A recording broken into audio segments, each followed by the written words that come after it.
हाँ बोलियो ना। राजा साहब आए दरज गेलिए याद छे ने रास्ता में की कहलिए यहाँ के चलू राजा जी के दरबार में नाच गान करू राजा जी के खुश करू। हे यो राजा चाया का 5 गो बेटा लियो राम के नाम।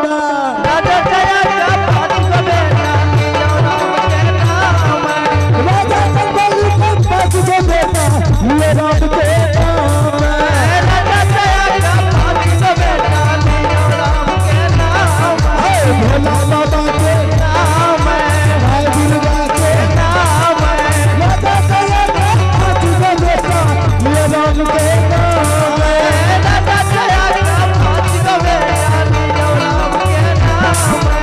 भाई दुर्गा के भोला बाबा के भोला बाबा के नाम भाई दुर्गा के भाई चंडिका के धारा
मन खुश भेल कि नहीं कि और सुनबे।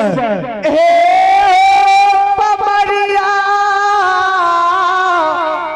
राजा जी हे पमरिया बाबू नगर अछमित में हे बाबू जे नगर अछमित में मैं देबो तो खुशी से नगर अछमित में। चलिए पुरस्कार के और चलिए पुरस्कार के और आप भगवान के दरबार में पिता श्री शत्रुघ्न ठाकुर आप पिता श्री शत्रुघ्न ठाकुर पुत्री आप है अनिशा परिवार की जय। ए भटनिया राजा जी दान दे के लिए तैयार छे। हाँ बोलिए भटनिया राजा जी से आए दान मांग हेलो चुकवा कुछो भी राजा दान जानी कहता नाक के नथिया ला लो, टिक्का ला ले, बाली ला ले, गला के हार ला ले, चूड़ी ला ले, और कता लहंगा सबरिया ला ले। कुछो में हो नहीं भरियो। तब कौन चीज दान में लेबे? जखनी आबे रिए ना घर तो तखनी बेटा तोर कल कर की जाने छो की कल के पापा सब चीज दान में नहीं लियो तो नहीं लियो, लेकिन बकरी के बच्चा लियो। बकरी के बच्चा दान में मांगबा? हाँ, बकरी के बच्चा के दान में मांगे। ध्यान से सुनो। ए धर्मराज के हो, धर्मराज के हो,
तो दान में नहीं मांगबा।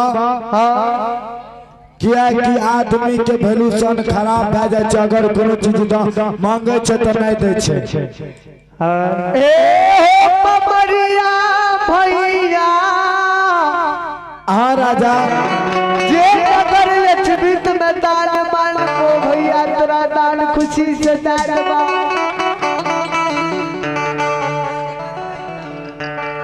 राजा जी हाँ सुना ध्यान से।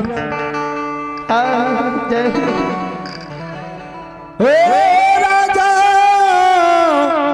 हाँ बमरिया राजा हे जहाँ तक में तू हमरा साथ सत्य करबा ता तक हम तोरा से दान में मांगबा।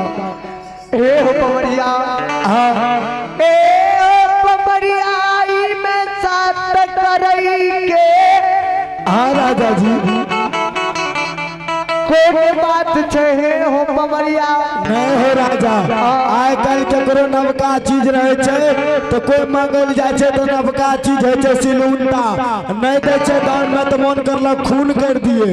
हे हो बमरिया, हाँ ठीक छे बाबू, अगर तू हमरा कहे छे संत करे ले तोरा से संत करे के लिए तैयार छिया बाबू। ठीक छे राजा।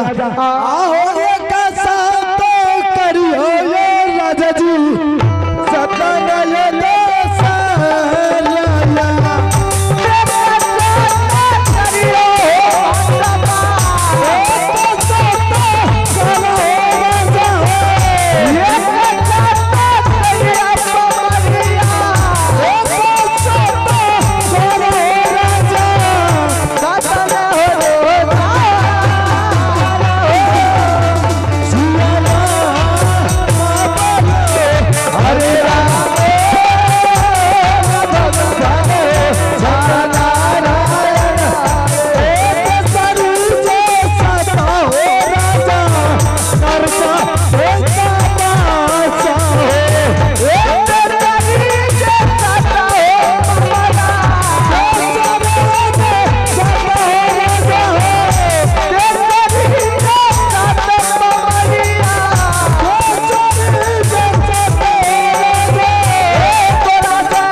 बटिनिया हरन गाज चिकाबे छोला मुड़ी चल रही। सुना ए बोला ना हे भटिनिया बल्ला काम बल्ला काम बनाइए वाला तो निकल 50-50 हमरो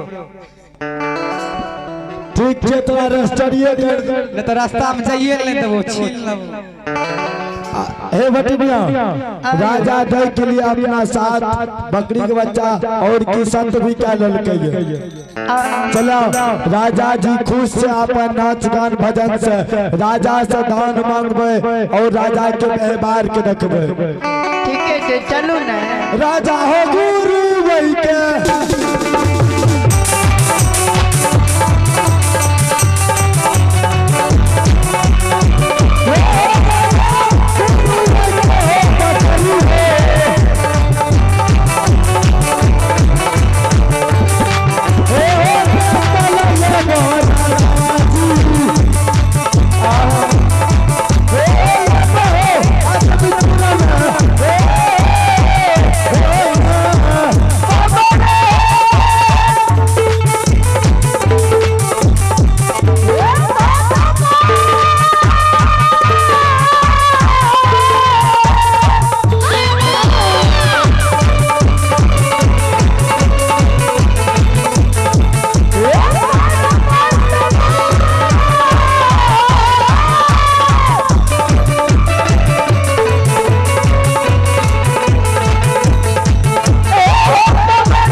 राजा जी ऐसे कुछ समय पहले यहाँ उछले रहिए कूद रहिए कहिए जे चीज मांगबे दान में वो चीज दे देबा भटबा अभी को जो किया बोली बोलो